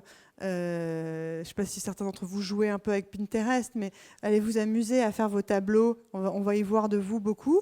Dans vos listes musicales, si vous avez l'occasion de réunir vos clients, de faire des petits événements, en fait, la liste, la playlist, elle en dit beaucoup sur ce que vous voulez faire vivre et transmettre aux gens pendant le moment. Les affiches, les messages, ça compte. L'identité visuelle, évidemment, et la communication extérieure, les mots choisis, le ton, le langage. Ça me fait rebondir encore sur Kimono, c'est qu'eux, ils sont passés de « on imprime ton logo sur ton pull », mais en fait, toutes les startups ont compris que ces gens-là ont un truc en plus que juste imprimer un logo sur un pull. Il y a de la qualité, il y a de l'attention. N'importe quelle start-up qui passe par Kimono, ensuite, elle est featurée dans le compte Instagram de Kimono. Elle appartient à la communauté des clients de Kimono, donc il y a une forme de fierté. Et en fait, finalement, de là, ils leur ont dit, mais vous ne pourriez pas aussi vous occuper de nos bureaux ? Parce que c'est le style, mais c'est aussi l'espace, c'est aussi l'enseigne, c'est aussi le bureau, et ils sont naturellement bien positionnés pour ça. Ils sont vus comme ceux qui magnifient l'appartenance, qui magnifient la culture de boîte, d'un point de vue très concret de l'incarnation du visuel. Donc en fait, tout ça est évidemment lié. Et puis enfin, il y a l'organisation. Donc ça, c'est les fameux meetings dont je vous parlais, et c'est le management. Voilà, ce management, c'est comment, à quelle fréquence j'interagis avec les gens et où est-ce que la culture va venir intervenir donc dans ces meetings. Alors, vous avez souvent dû entendre parler, quand on va raconter que dans une start-up, il n'y a pas le moins de réunions possible, s'il vous plaît. Le moins de réunions possible. On kill les réunions, etc. Oui. Oui, mais ça, j'ai envie de dire, c'est vrai, parce qu'on va à l'efficacité et qu'on n'est pas dans du politique. Et d'ailleurs, c'est marrant de voir à quel point les gens qui viennent des grands groupes et qui rentrent à The Family, sans s'en rendre compte, viennent avec cette façon de faire. Alors, ils vont pas forcément ramener de la réunion, parce qu'ils se rendent bien compte que personne ne veut en faire, mais par contre, ils ont une façon d'agir qui est très politique, au sens où ils ont besoin d'emporter tout le monde. Plutôt que de faire le truc tout seul et de se faire confiance et d'assumer de sortir quelque chose et de le montrer aux autres et par le résultat, du coup, de commencer à exciter les gens autour, non. Ils ont besoin d'en parler à tout le monde, de mobiliser les gens. T'es chaud, t'es chaud, t'es chaud, t'es chaud, t'es chaud, tout le monde est chaud, ok, d'accord, je suis... Voilà. C'est ça que je veux dire, c'est vraiment, je cherche d'abord l'approbation au sens de la popularité, qui est très bizarre comme façon de faire. Voilà, je remarquais ça récemment. Donc les meetings, la communication interne, la valorisation des actions, hyper important. La culture, les valeurs. À quoi ça sert les valeurs, hein, on va y revenir, ça. Les valeurs. C'est pas juste pour faire joli. Concrètement, c'est comme ça qu'on rémunère les gens. The Family, il s'est passé un truc récemment qui était dingue. Parce que vraiment, je suis contente que vous soyez là, mais la culture, en tout cas, c'est pas tout rose, hein, c'est très compliqué de gérer une boîte, pas tout le temps facile, et parfois il y a un peu des couacs avec des gens, et c'est cette culture que je vous décris, elle va pas pour tout le monde. Il y a des gens qui s'y retrouvent pas du tout, et puis moi je fais des conneries à embaucher des gens trop rapidement, ne jamais faire ça, hein, d'embaucher des gens dans l'urgence, c'est le pire. Et donc parfois il y a des couacs, parfois il y a des choses qui se passent mal, et récemment... on avait décidé un super switch, donc on était trop fiers avec Oussama. On a dit, on va donner de l'equity aligné sur nos valeurs. Donc les employés ont des parts dans nos familles, et donc ils ont des parts en fonction de leur rôle. Et ils ont des parts en plus si ils ont fait du taf aligné sur ces valeurs. On a créé un truc qui s'appelait Extra Dare Care Share. Est-ce que en dehors de ta zone, au-delà de ta zone de responsabilité. Donc, tu as un rôle, tu as une mission, tu as des gens... Enfin, voilà, ça, c'est ta zone et ton territoire. Okay, enfin, j'aime pas trop le mot territoire parce que ça veut dire qu'on ne peut pas s'overlapper. Il y a des gens qui sont sur le même territoire. Enfin, mais disons que tu as une zone et c'est ton rôle. Mais est-ce que tu vas extra care, extra dare, extra share, c'est-à-dire faire quelque chose qui est en dehors de ta zone, qui n'est pas attendu, Mais c'est ça qu'on va venir féliciter et encourager en te donnant plus d'equity. Voilà, on a fait ça. Donc les valeurs d'Air Karcher, donc c'était vraiment ça. Est-ce que tu as d'air plus au sens, est-ce que tu as osé faire des choses, est-ce que tu as, le care, il est assez évident de Family, ça loop back, c'est-à-dire que les entrepreneurs qui ont eu la sensation d'être chouchoutés par des gens de l'équipe, ils nous le disent. Donc moi j'ai un radar direct, je sais c'est quand ça care plus et que ça care au sens gratuit, c'est-à-dire vraiment c'était pas son rôle nécessairement cette personne de prendre le temps d'aider cet entrepreneur, mais il l'a fait. Et moi, ça me revient direct. Et donc voilà, bref. Et alors, il y a une personne qui est venue de l'équipe avec qui ça se passait pas forcément très bien et qui me dit mais enfin, franchement, écoute, moi, au moment où tu as présenté ça, j'étais très crispée parce que je me suis dit, qu'est-ce que c'est que cette boîte où on veut te faire l'extra ? Tu vois, où on veut te faire vraiment, c'est vraiment essorer les gens, les pousser au max, enfin, tu vois. Et je peux comprendre d'une certaine manière. Un autre exemple de règle con de culture, en fait, quand il n'y a pas de fit avec les gens, et c'est là où vraiment où ils ne sont pas alignés avec les valeurs de base, où ils ne voient pas l'intérêt, ils ne comprennent pas forcément, ils ne sont pas à leur place, ils sont là pour les mauvaises raisons, il va se passer ce genre de couac. Et un couac avec cette même personne que j'avais eue qui était, mais je ne comprends pas, tu arrives tous les jours à 11h, tu viens d'arriver. Je veux dire, voilà, à The Family, il n'y a pas d'horaire. Oui, c'est vrai qu'on le dit souvent. À The Family, il n'y a pas d'horaire. Tu as des responsabilités, tu te débrouilles. D'accord, mais tu viens d'arriver, tu ne connais pas. Enfin, je veux dire, on va apprendre, etc. Quoi. Donc voilà, comment se faire retourner la culture contre soi. Et d'ailleurs, c'est marrant parce que plus la culture est forte et plus, du coup, très vite, les contre-cultures s'organisent aussi. C'est ça qui est intéressant. Et au moins, ça permet de voir. Et parfois, souvent, je me suis demandé, mais est-ce que je suis un despote ? Parce que si je suis contre ceux qui créent des contre-cultures, c'est pas bon, parce que moi, j'ai besoin aussi d'être titillée par des gens qui me remettent en question. Enfin, bref, ça, c'est toutes les questions qu'on peut se poser. Après, on fait la part des choses entre ce qui est une contre-culture constructive et ce qui est une contre-culture destructive. Il y a une contre-culture qui peut t'aider, qui peut te... Ok, donc l'organisation, on en a parlé, les raisonnements à avoir, aider les gens à penser, aider les gens à avoir des moyens de penser par eux-mêmes. Ça fait partie du champ de la culture également. Hein. Et ça, c'est souvent une culture du mimétisme. Il y a très peu de règles là-dessus.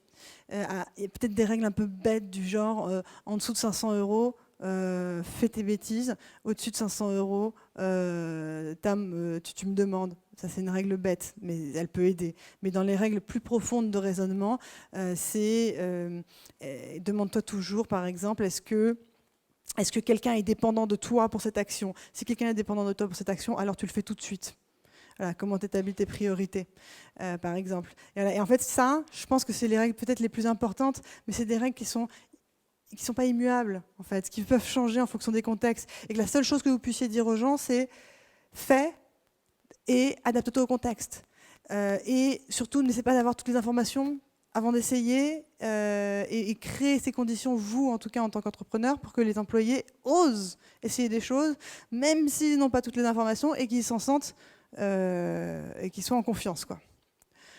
Voilà, les moments de célébration sont essentiels et vont venir expliquer et expliciter la culture, parce qu'ils disent « ça c'est important pour moi, ça c'est important pour moi ». Et pas que de célébrer la levée de fonds, hein, parce que c'est un peu chiant quand même, mais de célébrer autre chose, de célébrer le fait qu'on a sorti le nouveau site internet de The Family. Vous allez voir, il est très beau. De célébrer voilà, des moments. Je me souviens, la première célébration qu'on avait faite à The Family, c'était parce qu'il y avait... pour le coup, c'était une levée de fonds, mais c'était notre première levée de fonds. C'était celui qui est devenu le mari d'Erika. Il a levé 300 000 €. C'était énorme à l'époque. C'était fou. Aujourd'hui, 300 000 €, je crois qu'on n'en parle même pas sur Slack, quoi. Mais à ce moment-là, c'était essentiel. Et bref, et c'est important de vraiment de célébrer et de dire là, c'est bien, c'était un bon, c'est bravo.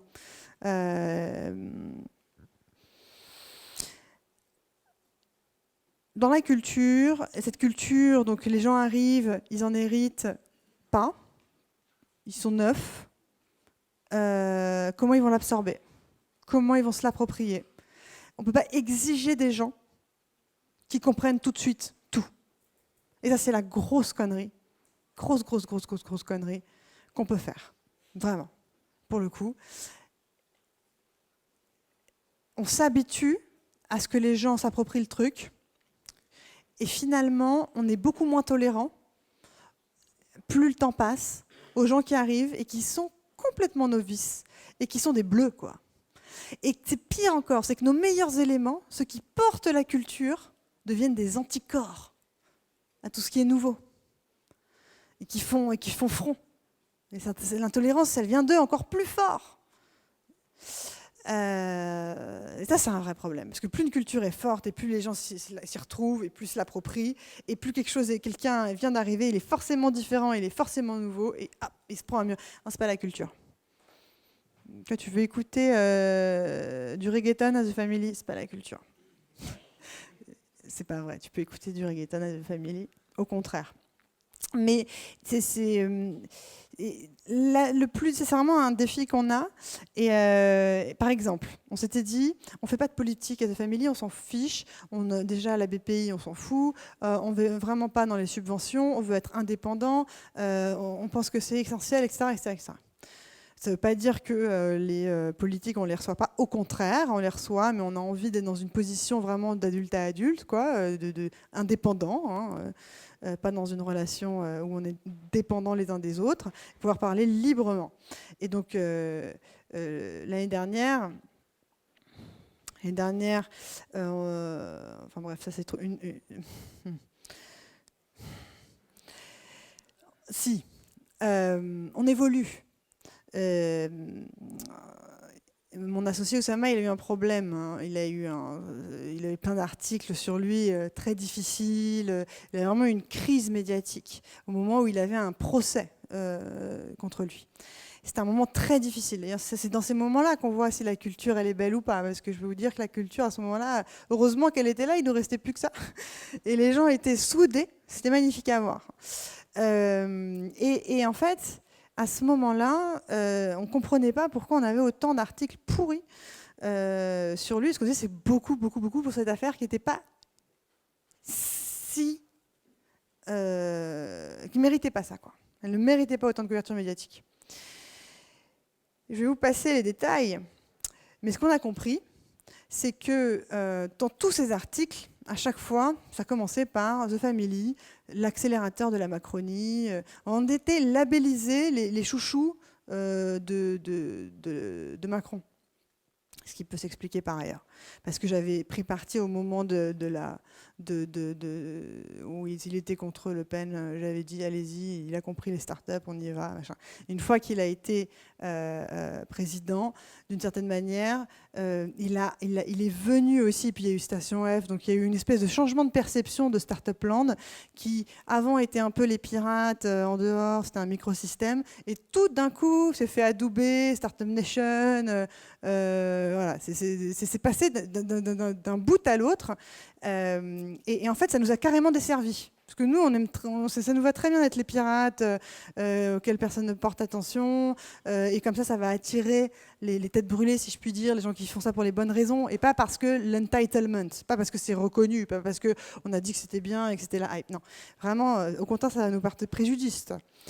Mais bref, on s'est fait la réflexion à ce moment-là, c'est une connerie de ne pas parler avec les politiques maintenant. Il est important qu'on puisse avoir un dialogue et qu'on puisse faire les choses en bonne intelligence, parce qu'en fait, on n'a plus le choix maintenant. Parce que le Startup Land a basculé.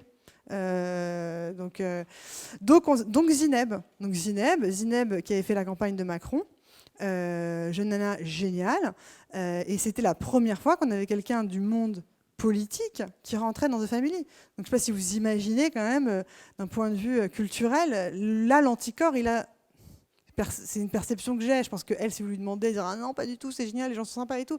Mais je vois bien que culturellement, ça a mis du temps. Ça a mis du temps. Et donc, comment est-ce qu'on fait pour que les gens ne soient pas anticorps à cette culture?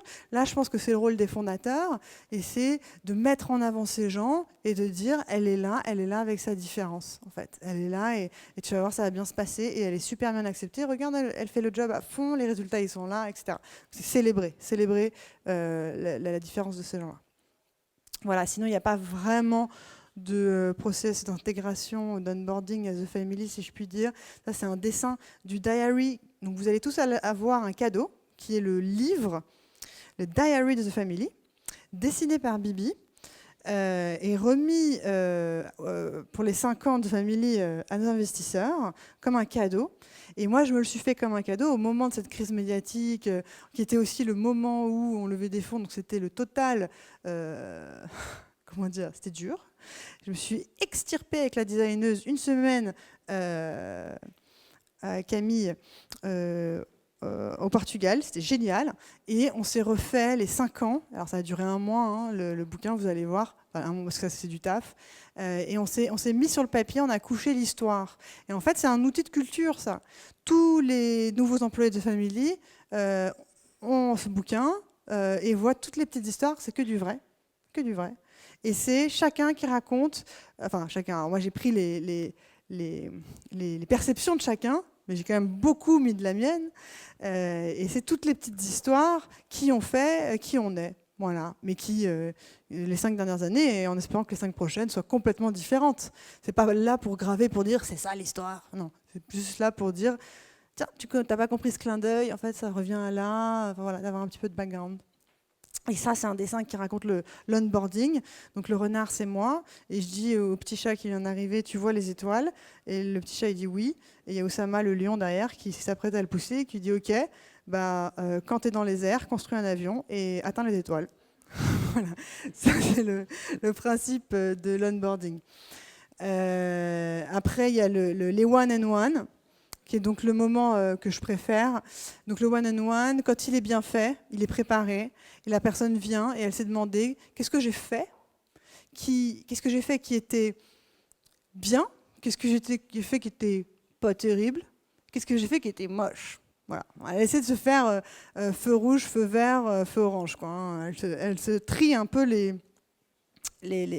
toutes les actions qui ont été faites. Qu'est-ce que je vais faire? Donc on est vraiment dans le faire. J'ai besoin d'aide là-dessus et ce que j'ai appris.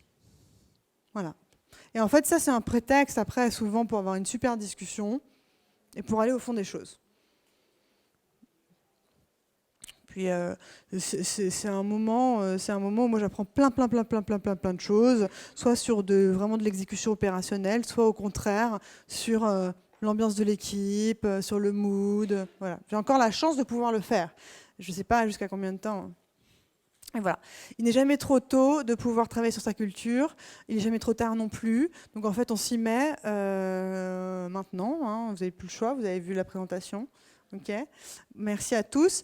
Je vous enverrai les slides. Après, il y a toutes les petites règles qui étaient un peu celles de The Family, mais celles-là, elles sont disponibles sur un article qui s'appelle « Démerde-toi ma gueule ». Voilà. Voilà. Merci. La question que je veux poser, c'est est-ce qu'on peut éduquer, entre guillemets, à apprendre à des co-founders à avoir une culture d'entreprise? C'est ça le cœur de ma question. Si eux-mêmes n'y pensent pas parce qu'ils sont trop axés produits, ils sont trop... En fait, c'est une culture d'être comme ça. Et c'est plus que tu n'adhères pas à leur culture. Il y a des gens qui adorent, hein, en Allemagne. Non mais non mais okay, c'est pas raciste. Non mais ils ont une culture de l'exécution qui est impressionnante. Et si tu veux, ils n'accordent que de valeur qu'à ça. C'est un style. Mais je comprends que ce soit ennuyeux. Enfin, tu vois bien. Moi, je peux que comprendre, mais. Donc, t'as pas l'air non plus d'être dans ce délire-là. Donc, je dirais, va là où tu te sens bien. Je ne pense pas qu'ils vont changer. Donc, on peut pas les éduquer, en fait, là-dessus. C'est difficile. Ils ont une culture, en fait. C'est surtout ça, le truc. C'est que ça, c'est une culture. C'est un style. Okay. Merci. Est-ce que, à ton avis, c'est possible de créer une culture d'entreprise quand on est dans un métier où il y a beaucoup de personal branding ou bien il faut faire un choix, c'est-à-dire de se mettre en... c'est une super question. Ouais. Et tu sais que je suis toujours dedans, j'aurais dû faire Kudeda Identité. Je crois que tu m'avais dit une chose et j'ai mis 4 ans à la comprendre. Je t'ai dit quoi? oh, par rapport au développement personnel, au coaching, etc. Ah, j'ai été dure. Oui, mais tu avais complètement raison. La réalité a été beaucoup plus dure que toi. Et je pense que tu essayais de me mettre en garde par rapport à quelque chose que tu percevais, et toujours avec ta bienveillance. Et c'est vrai qu'à l'époque, j'avais un ego encore plus enflammé. Depuis, j'ai bossé mon ego, mais j'ai toujours pas la réponse en fait à cette dualité qui est à la fois en tant que coach, toujours pour accompagner les autres, comment faire, créer un écosystème ou se mettre en avant, ou est-ce que les deux sont possibles? C'est dur. Les gens rêvent de pouvoir dépasser comment dire, ils veulent pas être un goulot d'étranglement. Et quand tu vois, souvent Oussama s'est posé cette question-là. Il s'est dit comment est-ce qu'on peut faire pour que je ne sois pas systématiquement celui qu'on met en avant, celui qui va rapporter de la valeur, etc. Et comment est-ce que c'est pas que moi, quoi? Comment ça dépasse ma personne? Quand on a quelqu'un d'aussi fort, d'aussi puissant. Et en fait, la bascule, elle est super difficile. Parce que les premiers temps, c'est un avantage. C'est comme ça que tu avances et que tu avances plus vite. C'est parce que tu as une brain incarnée donc, qui va beaucoup plus vite, qui est beaucoup plus fort. Et les gens, vraiment, il y a presque un côté fan qui facilite les choses. C'est pareil pour Chanty Biscuit. C'est pareil pour plein de lifestyle brands qui sont incarnés par des gens. Mais il y a un moment donné, quand même, où il faut avoir une forme qui est très difficile. Je pense pas que tu peux te casser la gueule, c'est pas bon pour tout le monde. Peut-être que dans des cas ça marche pas, mais ça vaut le coup d'essayer de sortir de ça. De sortir de ça et d'accepter qu'un temps les gens vont être super déçus, et donc tu vas les perdre, mais ils vont revenir. Ils vont revenir, mais tu passes par une phase où tu perds les gens. Tu perds les gens parce qu'ils n'aiment pas forcément l'autre personne que tu proposes, ils n'aiment pas le ton, ils n'aiment pas, il y a plein de choses dans lesquelles ils ne vont pas se retrouver, se reconnaître, sauf que c'est ta seule manière de grandir. C'est ta seule manière de scaler. Il n'y a pas juste scalable et non-scalable, il y a pareil, on peut aller automatiser beaucoup de choses et on peut faire plus sur la base de ce qu'on a découvert, qui crée de la valeur. Et je ne pense pas que ce soit maintenu dans des gens. Après, il y a d'autres moyens, c'est pas forcément quelqu'un d'autre. À un moment donné, nous, on avait imaginé d'avoir des acteurs avec qui on allait apprendre, enfin, donner vraiment un script de tout ce qu'on voulait faire raconter et leur faire jouer Oussama. Bon, on l'a jamais fait. Idée. Pourquoi pas non, et tu vois, Tony Robbins, typiquement dans le développement personnel, lui, il a réussi à masteriser le truc quand même, tout en restant the one man show, quoi. Et alors, ce qui est marrant, en même temps, c'est vrai, c'est pas vrai. C'est-à-dire quand je crois que tu t'inscris à un show de Tony Robbins, finalement, lui, il est là 15 minutes et le reste, c'est plein de facilitateurs qui ont la méthodologie. C'est ça, il est là 50% du temps et après, il fait intervenir d'autres gens qu'il ne met pas du tout en avant dans son branding, mais qui sont sur scène. Et il joue sur son pouvoir à lui. Donc, il y a plein de façons de faire évoluer et de transmettre quand même. Après, il y a un truc aussi, il y a un truc à régler au niveau. Peut-être que je me trompe, mais en tout cas, moi, ça a été le cas. Et je crois qu'un petit peu chez des femmes entrepreneurs que je peux voir, c'est qu'on a du mal à lâcher le bébé. Et on a du mal à couper le cordon, quoi. Si je puis dire, et qu'on est un peu comme ça, quoi. Et qu'il faut accepter que ce ne soit pas parfait, que ce soit en dehors de nous, que ce ne soit pas... voilà. Aussi. Ok, super. Donc, selon toi, c'est possible. Il y a juste le lâcher-prise à travailler et accepter aussi de se faire aider et de se faire entourer. Ouais. Oui, parce que finalement, vous l'avez fait avec Oussama et The Family. Ouais. Là, la question à laquelle j'essaie de répondre, c'est comment tu mets 3-4 cofondateurs qui ont entre 45 et 55 ans dans une salle pour leur demander de tirer un manifeste en leur demandant si cette boîte devait être un fruit, qu'est-ce qu'elle serait? Genre concrètement, t'en as un qui te dit banane, kiwi et bananas, t'en fais quoi? Et en fait, il y en a. Ça, c'est la question de l'identité. C'est le même process. Et ce qui est intéressant, c'est la discussion qui est générée. Et la justification, ah bah non, banane, parce que écoute, on est plutôt exotique.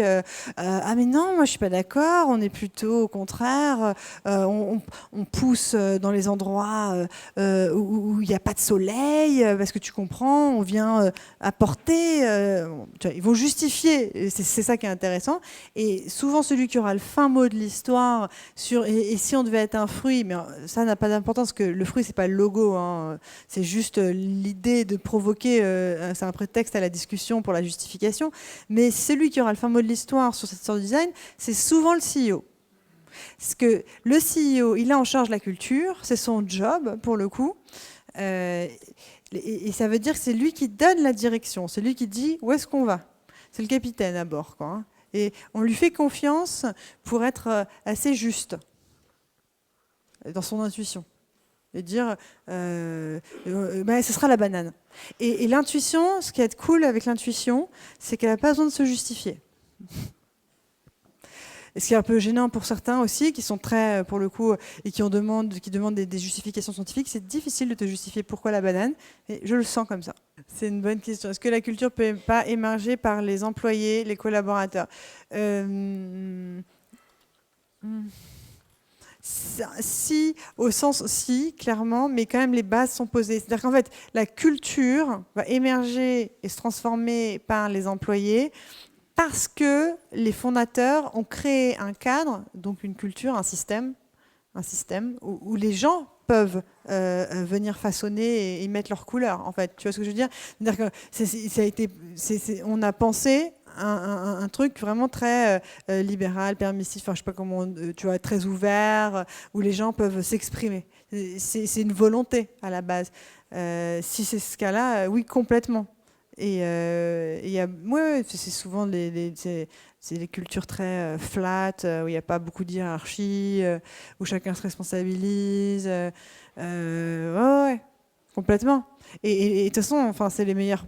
Je pense que ce sont les meilleures cultures. Et ça donne encore plus, ça explique encore plus pourquoi le recrutement c'est la clé et c'est essentiel, parce que quand ça va aussi vite pour pouvoir donner une couleur à la boîte. J'arrive, je change la boîte du coup, puisque mon arrivée va impacter la culture. Ça montre à quel point c'est important le recrutement. Bon, c'était un plaisir les amis, merci beaucoup.